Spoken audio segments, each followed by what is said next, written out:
What a Mess is the title of an article, a story rather, by Ezekiel J. Kralin, further in the story of his adventures in San Francisco.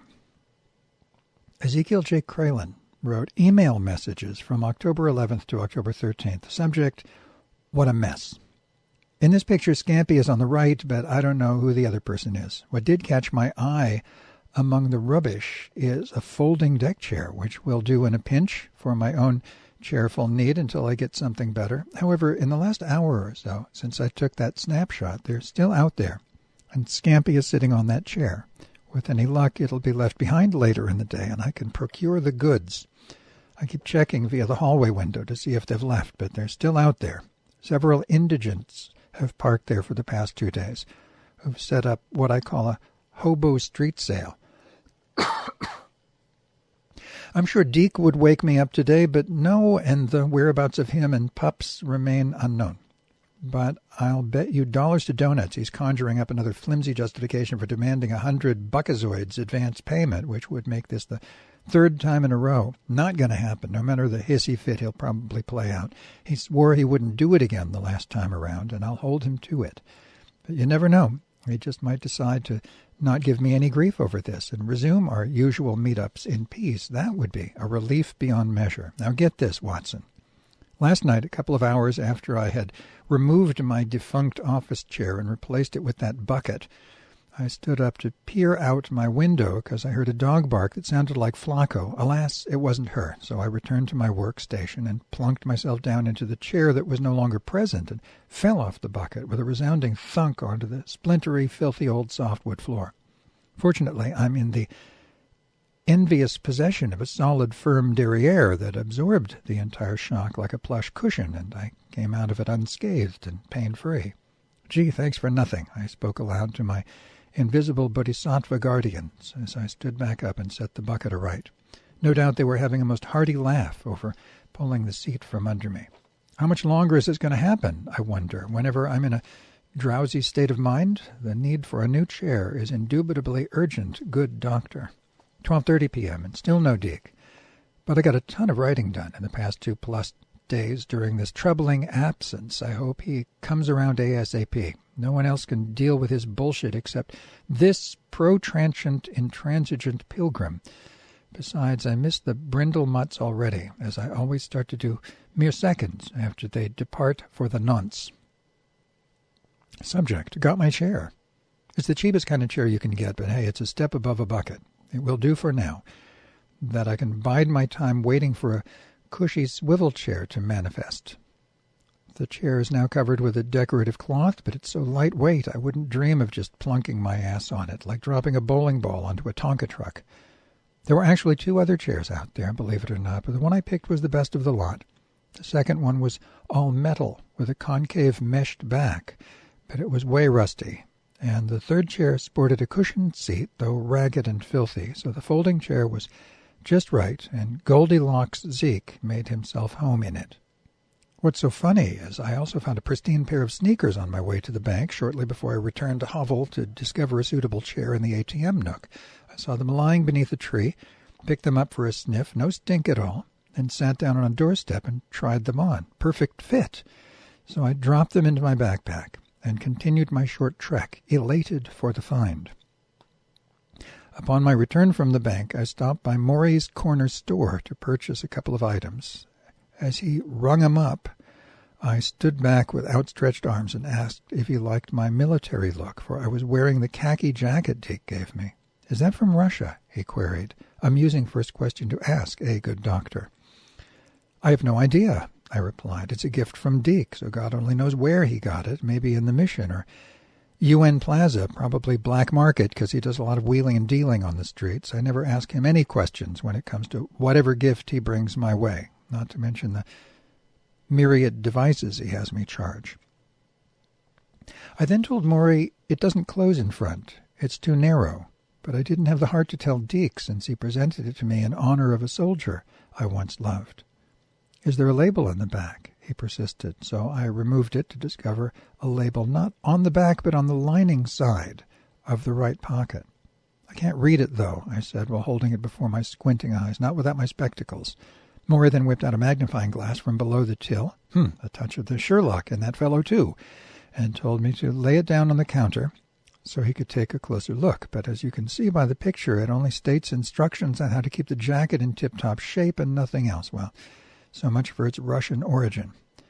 But my whole reason for wearing that coat was to make a statement to Maury that I'm not really a prisoner of Deke's demands, as there is more to it than that, which includes kindness.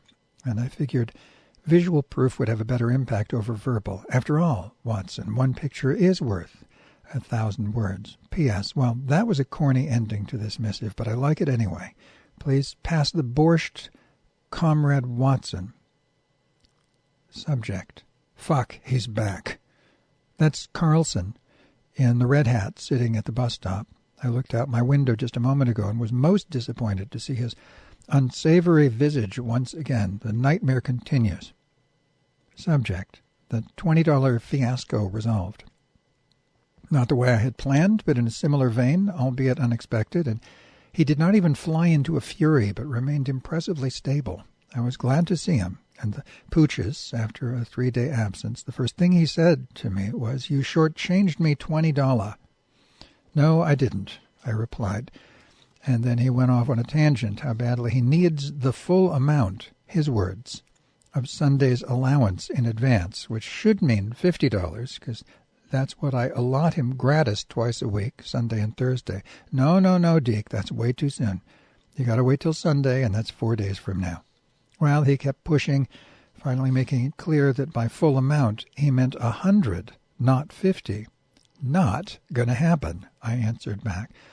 Look, how about I return that lovely military jacket so you can sell it? No, I don't want it back, he stated, then abruptly got up to leave in anger, yanking the pups from the large plush pillows someone had placed in the ATM alcove yesterday.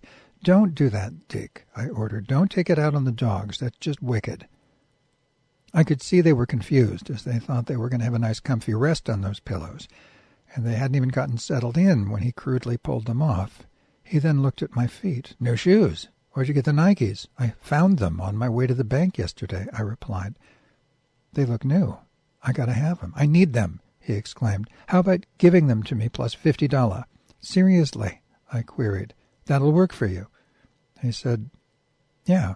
So I bolted upstairs to change back in my ratty old sneakers, shoved my wallet into a pocket so I could go to my bank to withdraw $50, then flew back downstairs to present him with the Nikes. I was surprised at how delighted he was with this arrangement, and that it came down to giving him something I had in the way of apparel to please him, Watson. I should have known it would be the Nikes instead of the jacket, as he always goes nuts over that brand of footwear, but for some reason I never thought of that, even though I told you in a previous missive he always notices a person's shoes.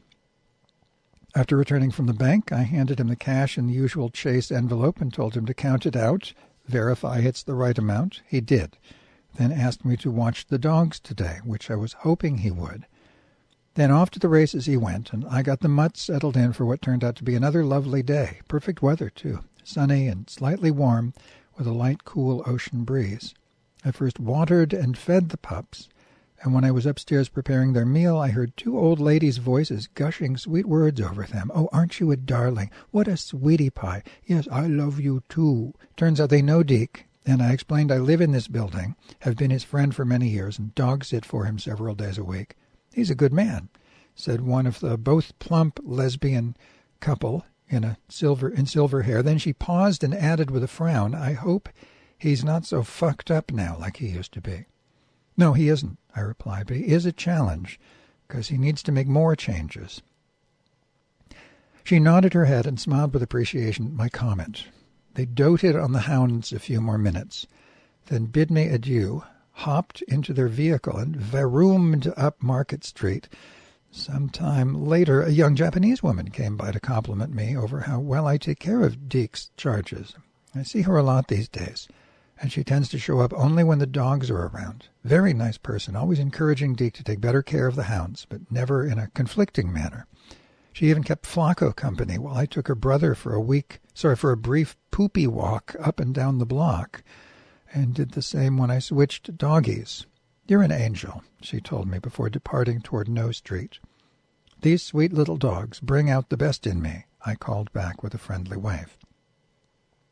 The cardboard laid out on the right of the snapshot is what I put down for my own comfort and hygiene. I felt very secure and even lied down on my side with Flacco in one arm and my right hand reaching out to pet Lucky and scratch his neck.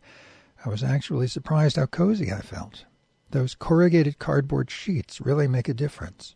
After about an hour or so, I sat back up to see the sky had darkened into late noon, the air a bit chilly, though not unpleasantly so. I decided then to put the pups' sweaters back on. After doing that, I raised my head to pay closer attention to two posters that had been plastered over the boards yesterday where the ATMs once stood. I was both astonished and elated to discover they were images of homeless people smiling. Who put them up? I have no idea. Deke showed up around 6:30 p.m. with Wes, who greeted me joyfully. Someone just gave me a skateboard, Zeke, and a large floppy orange pop-up tent wobbling from a fiberglass rod in one hand. I was flummoxed because he doesn't know I recently bought a rainproof pop-up tent of my own to protect the doggies during soggy spells. It's more of a sunshade than a real tent, though it serves his needs just fine in light of the fair weather. Flacco immediately stepped into it the moment he set it down, but a few seconds later realized the lining was too thin for comfort atop the cold concrete without any additional cushioning, so he returned to the plush, though dirty, pillow in the corner. Addendum.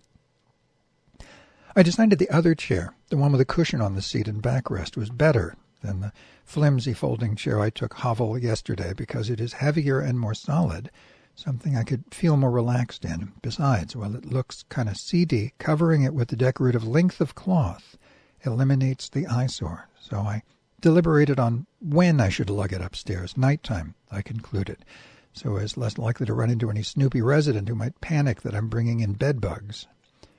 But I checked the chair thoroughly. No fecal or blood specks or crud, no tiny brown creatures scurrying about. It was clean in that sense, but I thought if I waited so long to claim it, some street person might walk by and take it, so I finally decided to bring it inside right away and just keep my fingers crossed that I'd meet no one on my trek up the stairs and into my room.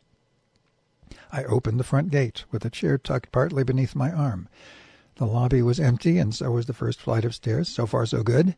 It was, however, in the back of my mind that the exterminator might still be around, as about 2 hours earlier I espied one of his pesticide spray canisters set down in my hallway by a neighbor's door. I felt victorious halfway up the next level of stairs, and to my hovel, when suddenly someone greeted me at the next landing up. Of course it was the exterminator, who I was afraid would notice the scrappiness of the chair and stop me with questions and ask to look it over, or possibly just report it to the manager. At any rate, I figured the best strategy was to rush on by and tell him I'm busy right now, watching my friend's dogs outside. Thankfully that worked. He said, "Good to see you again. Have a nice day." It remains to be seen, however, whether or not he snitches on me. I took the folding chair downstairs with me and returned it to the place I found it, in the opposite corner of the ATM nook from where the pups and I sat. A few minutes later, some boisterous, mop-headed vagrant barged right on into the alcove, spotted that chair, and kicked it around a few times, upon which the dogs stood up and commenced to bark like mad, before marching off with it. And next week we'll hear the next part of the story by Zeke Kralin.